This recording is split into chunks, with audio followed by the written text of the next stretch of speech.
تقریر کروا کر کے خانہ کعبہ کی دیوار سے لٹکوا دیا تھا کہ جاؤ خانہ کعبہ کی دیوار پر لٹکا دو اور لوگوں کے درمیان یہ عام اعلان کر دو کہ اگر تمہیں اس قرآن کے من جانب اللہ ہونے میں شک ہے تو تم اس قرآن جیسی ایک چھوٹی صورت لے کر کے آؤ۔ عرب کا دور آپ سمجھ رہے ہیں؟ عرب کے دور کا آپ جیسا لے کر کے دیکھیں کہ جس دور میں قرآن مقدس کا نزول ہوتا ہے وہ دور عربوں کی زبان، عربوں کی فصاحت، عربوں کی بلاغت کا عروج کا دور ہے کہ اس دور میں ایسے عرب کے اندر شعراء اور اپنے زبان و بیان پر ماہرین پائے جاتے ہیں کہ وہ اپنے سے علاوہ لوگوں کو عجمی کہتے ہیں، گنگا کہتے ہیں۔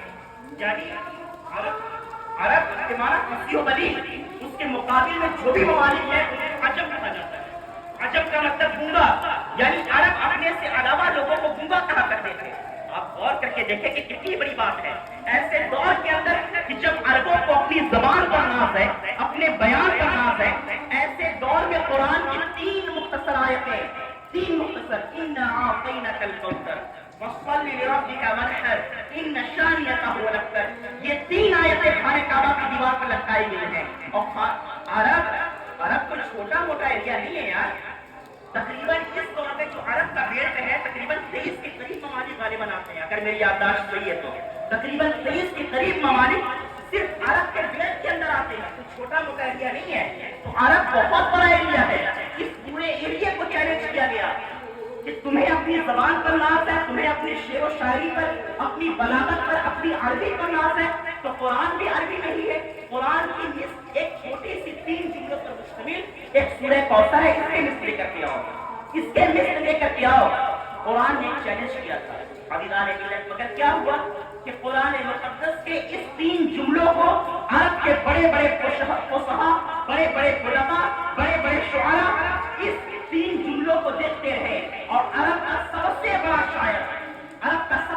شاعر جب قرآن مقدس کی ان 3 جملوں کو دیکھتا ہے تو اس کے دیکھنے کے بعد کئی مرتبہ پڑھنے کے بعد نیچے لکھتا ہے کہ یہ کسی انسان کا کلام نہیں ہے، یہ کسی انسان کا کلام نہیں ہے۔ کل تک جو لوگ کہتے تھے کہ قرآن کسی جادوگر کا کلام ہے، کسی جن کا کلام ہے، اس طرح کی بہت ساری باتیں کیا کرتے تھے، وہ یہ کہنے پر مجبور ہوتا ہے کہ یہ جو 3 آیتوں پر مشتمل یہ سورت ہے یہ کسی انسان کی بنائی گئی، یہ کسی انسان کے کلمات اور الفاظ نہیں ہے۔ عزیزان ملت، پھر اپنی گفتگو کو اختتام تک لے جاتے ہوئے یہ بات کہوں کہ قرآن مقدس کے چیلنج کو قبول کرنا اگر اتنا آسان ہوتا، یعنی قرآن کے مثل سمجھ رہے ہیں نا، قرآن کی طرح قرآن کی کاپی اگر لائی جا سکتی ہوتی، اگر قرآن کے مثل لائی جا سکتی ہوتی تو بڑے بڑے محققین کہتے ہیں کہ کبھی بھی بدر کی جنگ نہ ہوتی، کبھی بھی عربوں کو اپنے 70 مردوں کے اوپر ماتم کرنے کی نوبت نہ آتی۔ عرب کا اپنے مردوں پر ماتم کرنا اس بات کی واضح دلیل ہے کہ وہ قرآن مقدس کی مثل نہیں لے کر کے آ سکتے، قرآن مقدس کا چیلنج قبول نہیں کر سکتے۔ عزیزان ملت، قرآن مقدس کی یہ حقانیت ہے، اور قرآن اس دور کے اندر بھی ایسا نہیں کہ اس زمانے میں تھا، اس دور کے اندر بھی بڑے بڑے عربی زبان و بیان کے ماہرین جو ہیں آپ انہیں دیکھیں گے تو وہ لوگ یا تو مسیح عیسائی ہوں گے، یا تو پھر نشریت ذہن کے ہوں گے، یا تو کمیونزم کے ماحول سے متاثر ہوں گے۔ اکثر و بیشتر لیبیا کی سرزمین پر، مصر کے علاقوں کے اندر آپ کے علاقوں کا جائزہ لے کر کے دیکھیں، جنہیں عربی زبان کے اوپر بڑی مہارتیں حاصل ہیں، جن کا قول، جن کا کلام، جن کی باتیں لوگوں کے درمیان دلیل کی حیثیت رکھتی ہیں، ایسے لوگوں کا معاملہ یہ ہے کہ ایسے لوگ اسلام کے مخالف مذہب کو اپنانے کے باوجود قرآن مجید کی مثل لے کر کے نہیں آ پا رہے۔ میں آپ کے ذہن کو تھوڑا سا اور قریب کروں، مثلا کوئی بھی زبان ہو، چاہے انگلش ہو، ہندی ہو، سنسکرت ہو، فارسی ہو، کوئی بھی زبان ہو، کسی بھی زبان کی ایک ڈکشنری ہوتی ہے، لغت ہوتی ہے۔ تو اس زبان کی جو لغت ہوتی ہے، جو ڈکشنری ہوتی ہے، وہ بڑی اہمیت کی حامل ہوتی ہے۔ مثلا ایک لفظ ہے، اس لفظ کو کتنے معنی میں استعمال کیا جا سکتا ہے، اس ڈکشنری کے ذریعے پتہ لگتا ہے، اس لغت کے ذریعے پتہ لگتا ہے۔ تو کسی بھی زبان کی جو ڈکشنری ہوتی ہے وہ بڑی اہمیت کی حامل ہوتی ہے، مگر جب اب آپ عربی کی ڈکشنریز کا مطالعہ کریں گے تو عربی کی ڈکشنریز کے اندر ایک بڑی اہم ڈکشنری جس کو المنجد کہا جاتا ہے، عربی میں لکھی گئی ہے۔ یہ عربی میں ڈکشنری جس نے لکھی ہے وہ کوئی مسلمان نہیں ہے، کوئی حضور کا کلمہ نہیں ہے بلکہ بڑا مشہور عیسائی، بڑا مشہور کرسچن لوئس مالوک مسیحی ہے جس نے عربی زبان کے اندر عربی کی لغت تحریر کی ہے. آپ سوچیں کہ جو بندہ عربی کی ڈکشنری تیار کر رہا ہے وہ عربی زبان کا کتنا بڑا ماہر ہوگا. ارے کھلی میدان کے اندر آ جاتا اور آ کر کے قرآن مقدس کی مثل کوئی جملہ کوئی صورت لے کر کے چلا آتا، مگر اس سے بھی یہ حق اور اس کی بھی یہ اوقات نہ ہو سکی کہ وہ قرآن مقدس کی مثلیت کا دعویٰ کرے. بلکہ باضابطہ اس نے اگر کچھ نوٹ کیا تو اس بات کو نوٹ کیا کہ ہم جب بھی دنیا کی کسی زبان کا مطالعہ کرتے ہیں تو ہر زبان کے اندر ہمیں دو طرح کا طرز ملتا ہے.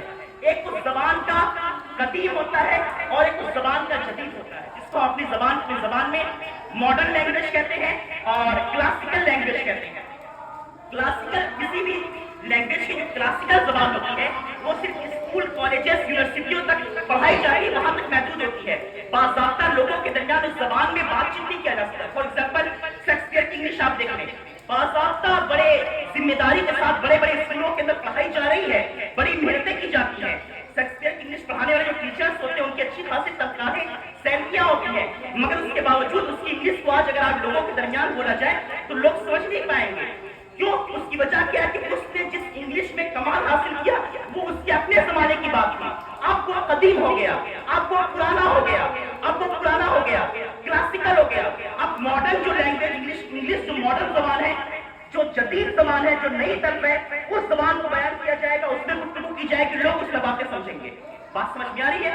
مگر جب یہی لوئس مالوک مسیحی، طاہا حسین جیسے لوگ جو باضابطہ کمیونزم کے ماحول میں پرورش پائے ہوئے ہیں، جب عربی زبان کے اوپر گفتگو کرتے تو کہتے ہیں کہ ہم دنیا کی کسی زبان کا مطالعہ اگر کرتے ہیں تو ہر زبان کے اندر دو طرح کا طریقہ معلوم ہوتا ہے. ایک اس زبان کا قدیم ہوتا ہے، ایک اس زبان کا جدید ہوتا ہے. مگر جب ہم قرآن کا مطالعہ کرتے ہیں، جب ہم عربی کا مطالعہ کرتے ہیں تو عربی میں ہمیں تین طرح کی زبان نظر آتی ہے. ایک تو ہے عربی کا قدیم، یعنی عربی کا اسلوب قدیم، ایک ہے اسلوب جدید، اور ایک نیا اسلوب عربی کے اندر ہے جسے اسلوب القرآن کہا جاتا ہے. اسے باضابطہ اسلوب القرآن کہا جاتا ہے کہ قرآن مقدس کا یہ اعجاز اور قرآن مقدس کی یہ حقانیت ہے کہ یہ ہر دور میں نیا ہے اور ہر دور میں اپنے پیچھے سے لوگوں کو جوڑنے والا ہے. قرآن کا یہ اعجاز ہے. آپ دیکھیں، اگر کوئی آپ نے پوئم یاد کر لی ہو، کوئی پوئم یاد کرنی ہو اور اس پوئم کو دن میں 48 مرتبہ اگر آپ پڑھتے ہو، 1 مہینہ 2 مہینہ سال میں پڑھیں گے آپ تھک جائیں گے. یار کوئی نئی پوئم آنی چاہیے. اگر دنیا کے کسی بھی مشہور اور سپر ہٹ جو گانے ہوتے ہیں آپ ان کا تذکرہ کر کے دیکھیں، کسی زمانے میں ہوئے چند دنوں لوگوں کی زبان پر ہے، پھر دوسری چیزیں لوگوں کی زبان پر آ گئی. مگر کیا وجہ ہے کہ 1450 سال کا عرصہ گزر گیا، لوگ سورہ فاتحہ دن میں 48 مرتبہ پڑھ رہے ہیں تو لوگ تھکتے نہیں ہیں. لوگ یہ نہیں کہتے کہ نئی چیز آنی چاہیے، بلکہ جب پڑھتے ہیں تب لوگوں کو نیا لگتا ہے. جب پڑھتے ہیں لوگوں کے درمیان ایک عجیب حالات محسوس ہوتی ہے. یہ قرآن کا اپنا اعجاز ہے. دوسری بات یہ کہ اگر ہمیں دنیا کی کسی زبان کا کوئی جملہ، کوئی پیراگراف کہہ لیں آپ، یا کوئی باضابطہ لیٹر اگر یاد ہو تو اسے اور اس کا ٹرانسلیٹ، اس کا ترجمہ، اس کا مطلب ہم نہ جانتے ہو تو اسے 2 4 10 20 مرتبہ پڑھنے کے بعد پھر من نہیں کرتا پڑھنے کا. یا پتہ نہیں کیا پڑھ رہے ہیں، ایسا تو نہیں کہ کوئی گالی بھی دی گئی ہے اس کے اندر، ایسا تو نہیں. صرف اس طرح ہوتا ہے بھائی کہ دوسری زبان میں گالی دی گئی، معلوم نہیں، ہمیں کسی نے رٹا دیا، ہم سوچ رہے کہ ارے یار یہ تو دعا دی جا رہی ہے، یہ تو دعا دی جا رہی ہے. ہمارے ایک مولانا صاحب تھے، ان سے جو ہے تو ان کے گھر کی خاتون نے پوچھا، بار بار پریشان کرتے تھے کہ حضرت آپ جو ہے تو کوئی دعا بتا دیجیے، کوئی دعا بتا دیجیے مولانا صاحب. تو ایک مرتبہ انہوں نے عربی میں ایک دعا بتا دی. اب وہ تو سوچ رہے کہ یار عربی ہے، اور اس کا مطلب یہ تھا کہ اے اللہ میرے شوہر کو دوسری بیوی عطا فرما. عربی کا جملہ تھا، اس کا مطلب یہ تھا کہ اے اللہ میرے شوہر کو دوسری بیوی عطا فرما. تو جب انہوں نے یاد کر لیا، پڑھنے لگی، تو ایک دن جو ہے تو انہوں نے پوچھا کہ اس کا مطلب کیا ہے. انہوں نے مطلب بتایا تو ماننے کے لیے اٹھے. عزیزان ملت، ہوتا یہ کہ ہم جس زبان کا ترجمہ نہ جانے نا، ٹرانسلیٹ نہ جانے، اس کا کہ اس کا مطلب کیا ہوتا ہے نہ جانے، تو وہ ہمارے لیے بھاری ہو جاتا ہے. چند دن پر اگر پڑھ بھی لیں چند دن نا، پھر اس کے بعد ہم چھوڑ دیتے ہیں، ہٹ جاتے ہیں، یعنی کیا مطلب اس کا. مگر یہ قرآن مقدس کا اعجاز ہے کہ قرآن کا مطلب مانے آپ نہیں جانتے، پھر بھی آپ پڑھتے رہتے ہیں، کبھی بھی آپ کے لیے توجہات کم نہیں ہوتی، بلکہ جب پڑھتے ایک نیا سبق ملتا ہے، ایک نیا کیف ملتا ہے. یہ قرآن مقدس کا اپنا اعجاز ہے. عزیزان ملت قرآن مقدس اللہ تبارک و تعالیٰ کا نازل کرتا حضور صلی اللہ علیہ وسلم پر نازل کیا گیا ایک ایسا عظیم معجزہ ہے، ایک ایسا عظیم معجزہ ہے کہ صبح قیامت تک یہ باقی رہے گا اور اس میں کسی طرح کوئی تبدیلی کی گنجائش نہیں ہوگی۔ اس کی بنیادی وجہ کیا ہے؟ قرآن کہتا ہے اِنَّا نَحْنُ نَزَّلْنَا الذِّكْرَ وَإِنَّا لَهُ لَحَافِظُونَ۔ اللہ فرماتا ہے کہ ہم نے اس نصیحت کو نازل کیا ہے، اس ذکر کو ہم نے نازل کیا ہے اور ہم ہی اس کی حفاظت کرنے والے ہیں۔ اے میرے عزیزوں، اگر آج ہمارے معاشرے میں ہمارے آپ کے پاس اگر حضور صلی اللہ علیہ وسلم سے نسبت رکھنے والا کوئی بات اگر آ جائے، حضور کا کوئی مبارک اگر ہمارے پاس ہو، ہم اس کا کتنا ادب کرتے ہیں، کتنا احترام کرتے ہیں، اسے کتنی برکتوں والا سمجھتے ہیں، ہے کہ نہیں؟ عزیزان ملت، اسی طریقے سے کسی پیر صاحب کسی مرید کے پاس اپنے پیر صاحب سے تعلق رکھنے والا کوئی امامہ ہو، کوئی تصویر ہو، کوئی خطہ ہو، کتنی عزت کرتا ہے، کتنے ادب و احترام سے رکھتا ہے۔ تو یہ قرآن جو ہے نا، یہ قرآن جس طریقے سے موسیٰ کے پاس ان کا عصا اللہ تعالیٰ کا معجزہ تھا، ایسے ہی اس امت کے لیے یہ قرآن مقدس حضور صلی اللہ تعالیٰ علیہ وسلم کا عظیم معجزہ ہے۔ صرف معجزہ نہیں، الفاظ پر غور کیجیے گا، صرف معجزہ نہیں، عظیم معجزہ ہے۔ حضور کو چند بہت بڑے معجزے دیے گئے جو صبح قیامت تک کے لیے ہر زمانے کو چیلنج کرتے رہیں گے۔ ان معجزوں میں سے ایک عظیم معجزہ یہ معجزہ قرآن کریم ہے۔ سبحان اللہ۔ آپ فکر کریں کہ آپ نے اپنے گھروں میں، اپنے طاقوں میں، اپنی الماریوں میں کون سی عظیم دولت چھپا رکھی ہے۔ یہ بہت بڑی دولت ہے، اتنی بڑی دولت کہ یہ قرآن اپنا تعارف خود پیش کرتا ہے، اپنا تعارف قرآن خود پیش کرتا ہے کہ میں لوگوں کے لیے شفا ہوں، میں مومنین کے لیے رحمت ہوں۔ یہ قرآن بڑے واضح انداز میں بہت ساری باتیں بڑی آسانی کے ساتھ بتاتا ہوا گزر جاتا ہے۔ یہ قرآن کہتا ہے کہ مجھ میں لوگوں کو سینے میں چھپی ہوئے تمام مرض کا شفا میرے اندر موجود ہے۔ یہ قرآن بہت ساری باتیں بڑی آسانی کے ساتھ بڑی جلدی میں کہہ کر کے گزر جاتا ہے۔ ہم اگر غور کرنا چاہیں، فکر کرنا چاہیں تو یہ قرآن مقدس ہمیں کسی مقام پر تنہا نہیں چھوڑتا۔ پھر جو میں نے تمہید میں کہا تھا کہ معجزہ انبیاء اکرام اس لیے پیش فرماتے ہیں تاکہ لوگوں کو شرک و کفر کی گھاٹی سے نکال کر کے اسلام کے راستے پر گامزن کرے، اس وجہ سے معجزوں کا اظہار کیا جاتا ہے۔ اب اگر یہ اعجاز قرآن مقدس کے اندر اگر آپ دیکھیں تو قرآن مقدس کا یہ اعجاز آج تک باقی ہے اور صبح قیامت تک باقی رہے گا کہ جس طریقے سے موسیٰ کے عصے کو دیکھ کر کے جادوگر ایمان لے کر کے آتے ہیں، آج بھی قرآن کا یہ اعجاز ہے کہ قرآن کو پڑھ کر کے، قرآن کو سیکھ کر کے، قرآن کی کرامات کو دیکھ کر کے لوگ اسلام سے قریب ہو رہے ہیں۔ ایسا نہیں ہے کہ کل دن عمر ابن خطاب سے اسلام کے دامن میں آ گیا تھا، بلکہ آج کے دور میں آپ اٹھا کر کے دیکھیں، کبھی جادوگر القرآنی جیسے لوگ اسلام کے دامن میں آتے ہیں، کبھی کوئی تو کبھی کوئی اسلام کے دامن میں روزانہ آتے ہیں۔ اس لیے ہمیں آپ کو چاہیے کہ قرآن مقدس کے ساتھ اپنا تعلق مضبوط کریں۔ ہمارے معاشرے میں اس چیز کی پہلے تو اس بات کو ہونا تھا کہ لوگ صرف تلاوت کرتے ہیں، قرآن میں غور و فکر نہیں کر پاتے، یا اپنے ان علماء سے نہیں جڑ پاتے کہ جو لوگ قرآن کی باریکیوں کو سمجھا سکے۔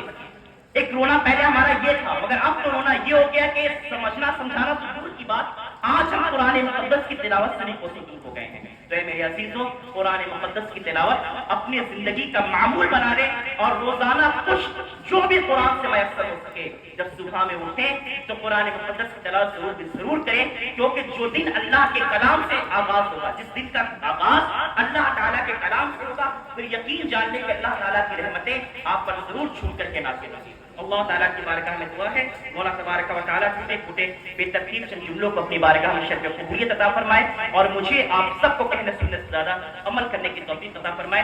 قرآن مقدس یہ بھی سن لیں، قرآن یہ مت سوچیے کہ قرآن صرف ایک معجزہ ہے۔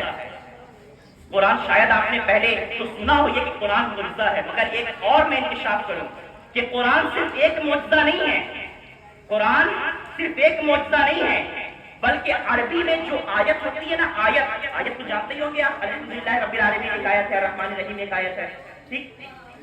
آیت قرآن مقدس کے ایک کمپلیٹ جملے کو، کمپلیٹ سینٹنس کو، مکمل جملے کو آیت کہا جاتا ہے، اور عربی کے اندر آیت معجزے کو بھی کہا جاتا ہے۔ بات سمجھ میں آ رہی ہے؟ قرآن آیت قرآن کے ایک جملے کو بھی کہا جاتا ہے مقدس معجزے کو بھی کہا جاتا ہے. تو اگر دوسرے زاویے سے اگر آپ دیکھیں تو قرآن مجید کے اندر صرف ایک آیت نہیں ہے, تقریباً 6,500 سے زائد آیتیں ہیں. پتہ کیا چلا کہ یہ قرآن مقدس ایک کتاب کی شکل میں حضور صلی اللہ علیہ وسلم کے 6,500 سے زائد معجزوں کا مجموعہ ہے. بے شک سبحان اللہ سبحان 6,500 اللہ. سے زائد معجزوں کا مجموعہ ہے. اللہ تبارک و تعالی ہمیں آپ سب کو نیک عمل کی توفیق عطا فرمائے. یہ قصہ لطیف ابھی ناتمام ہے, جو کچھ بیان ہوا وہ آغاز باب تھا. وما علیہ الا اللہ, وآخر دعوانا الحمدللہ رب العالمین.